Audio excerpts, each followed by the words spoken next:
നമസ്കാരം. എല്ലാവർക്കും ഗീതമ്മയുടെ അടുക്കളയിലേക്ക് സ്നേഹത്തോടെ സ്വാഗതം. ഇന്ന് ഞാൻ നിങ്ങളെ കാണിക്കാൻ വന്നിരിക്കുന്നത് ഒരു ബീഫ് സ്റ്റൂ ആണ്. ബീഫ് സ്റ്റൂ അല്ലെങ്കിൽ ബീഫ് പെരളൻ എന്ന് പറയാം. കാര്യം സ്റ്റൂ ആകെ നമുക്കറിയാം വെളുത്തിരിക്കും. പക്ഷേ ഇവിടെ ആർക്കും അത്ര വെളുത്തിരിക്കുന്ന കറിയോട് അത്ര താല്പര്യമില്ല. അതുകൊണ്ട് ഞാൻ അതിനകത്ത് എൻ്റേതായിട്ടുള്ള ഒരല്പം മോഡിഫിക്കേഷൻസ് ഒക്കെ വരുത്തുന്നുണ്ട്. അതുകൊണ്ട് വേണമെങ്കിൽ ബീഫ് പെരളൻ എന്ന് പറയാം. അതിന് ഞാനിവിടെ 1 കിലോ ബീഫ് എടുത്തിട്ടുണ്ട്. പിന്നെ അത് ആദ്യം ഒന്ന് വേവിക്കണം. അത് കഴിഞ്ഞ് ബാക്കി കാര്യങ്ങൾ ചെയ്യാം. അപ്പോൾ വേവിക്കുന്നതിന് മുമ്പ് അതിനകത്ത് ചേർക്കേണ്ട സാധനങ്ങളുടെ ലിസ്റ്റ് ഞാൻ പറയാം. ഇത് ഞാനിവിടെ എടുത്തു വെച്ചിട്ടുണ്ട്. ഇതൊരു വലിയ സവോളയാണ്. ഇത് ലാസ്റ്റ് വറുത്തിടാനുള്ളതാണ്. പിന്നെ ഇതൊരു 10-15 വെളുത്തുള്ളി, അതുപോലെ തന്നെ ഒരു 10-15 ചുമന്നുള്ളി, ഒരു 2 ഇഞ്ച് പീസിൻ്റെ ഒരു കഷ്ണം ഇഞ്ചി ചെറുതായിട്ട് അരിഞ്ഞത്, പിന്നെ പച്ചമുളക് ഒരു 6 വലിയ പച്ചമുളക്, ഈ ബുള്ളറ്റ് ചില്ലി എന്ന് പറയുന്നത്, അതിന് നല്ല എരിവുള്ളതാണ്. അതൊരു 6 എണ്ണം എടുത്തിട്ടുണ്ട്. ഇത്രയും ഇതിൽ സവോളയും ഈ തക്കാളി ഒഴിച്ച് ബാക്കിയെല്ലാം നമുക്കിപ്പോൾ ഇത് വേവിക്കാൻ നേരം ഇതിൻ്റെ കൂടിയിട്ട് വേവിക്കാം. പിന്നെ അതുകൂടാതെ കുറച്ച് പൊടികളുമുണ്ട്. പൊടികൾ ഒരു 2 സ്പൂൺ മല്ലിപ്പൊടി, ആവശ്യത്തിന് ഉപ്പ്, പിന്നെ 1 സ്പൂൺ കുരുമുളക് പൊടി, ഒരു 1/4 സ്പൂൺ മഞ്ഞൾപ്പൊടി, പിന്നെ ഇത് 1 സ്പൂൺ ഗരം മസാലപ്പൊടി.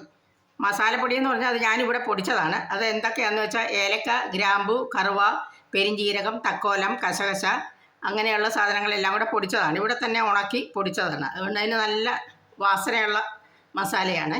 അപ്പോൾ ഈ മസാലകളും ഈ ഉള്ളിയും വെളുത്തുള്ളിയും ഇഞ്ചിയും അതും എല്ലാം കൂടിയിട്ട് നമുക്ക് ആദ്യം ബീഫ് ഒന്ന് വേവിക്കാം. നമ്മുടെ ബീഫ് കുക്കറിൽ വെന്തുകൊണ്ടിരിക്കുകയാണ്. ആ സമയത്ത് ഞാനിവിടെ ചീനച്ചട്ടി വെച്ചു. നമുക്കിത് താളിക്കുള്ള പരിപാടികളൊക്കെ ചെയ്യാം. അപ്പോൾ അതിന് ഞാൻ കുറച്ച് വെളിച്ചെണ്ണ ഒഴിക്കാം.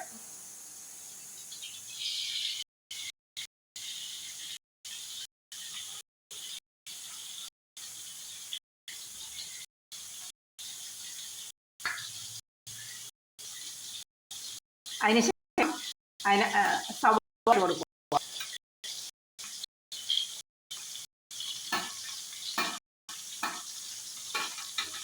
പിന്നീട് കറി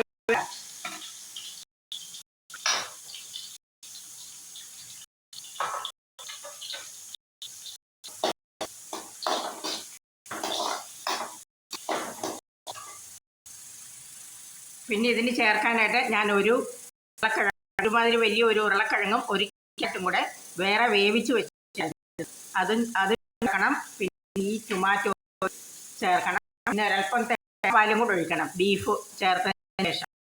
അപ്പം ബീഫ് വെന്ത് ചെയ്തിട്ട് നമുക്ക് ബാക്കി കണ്ടിന്യൂ ചെയ്യാം. നമ്മുടെ ബീഫ് നല്ലോണം വെന്തിട്ടുണ്ട്. ഇനി നമ്മൾ കഴിക്കാനായിട്ട് ചീറ്റി വെച്ച് അതിനകത്ത് സബോളയും കറിവേപ്പിലയും മൂപ്പിച്ചു. ഇതിനകത്തോട്ട് നമുക്ക് ആ ഉരുളക്കിഴങ്ങും ക്യാരറ്റും വേവിച്ചത് ഇട്ട് കൊടുക്കാം.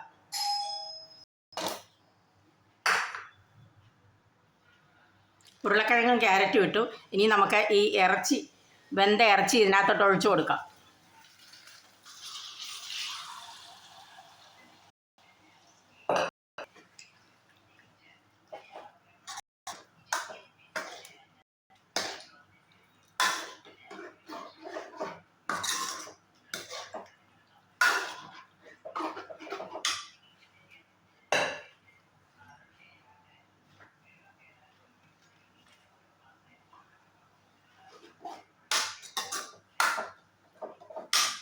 അത് തിളയ്ക്കുന്നുണ്ട്. ഇനി അടുത്തായിട്ട് തേങ്ങാപ്പാൽ, കട്ടി തേങ്ങാപ്പാലാണ്. 1-ാം പാലും 2-ാം പാലും ഒന്നും അങ്ങനെ എടുത്തില്ല.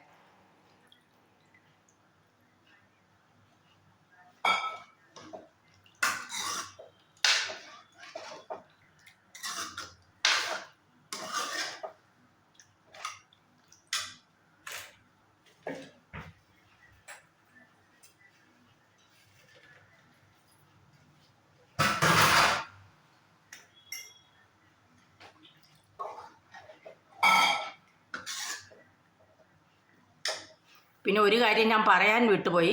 ഞാൻ ഇതിനകത്ത് ഒരു സ്പൂൺ വിനീഗർ ചേർത്തിരുന്നു. അത് പറയാൻ വിട്ടുപോയതാണ്. ഇപ്പോൾ കറി ചെറുതായിട്ട് തിളച്ച് തുടങ്ങി. ഇനി മേളിൽ ആ തക്കാളിയും കൂടി ഇടാം.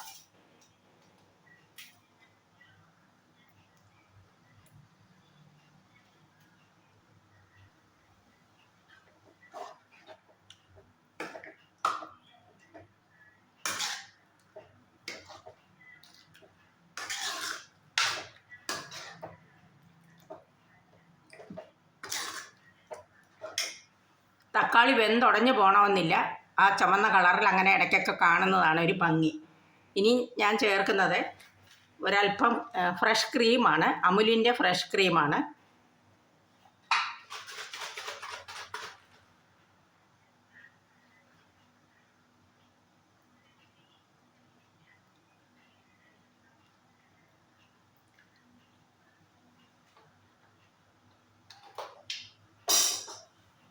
ഈ ഫ്രഷ് ക്രീം കയ്യിലില്ലെങ്കിലും കുഴപ്പമൊന്നുമില്ല.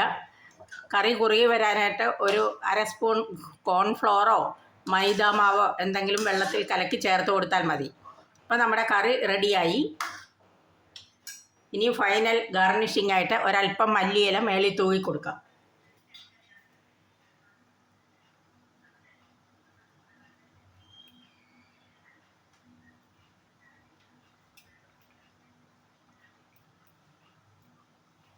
അപ്പോൾ എല്ലാവർക്കും നന്ദി. Thank you.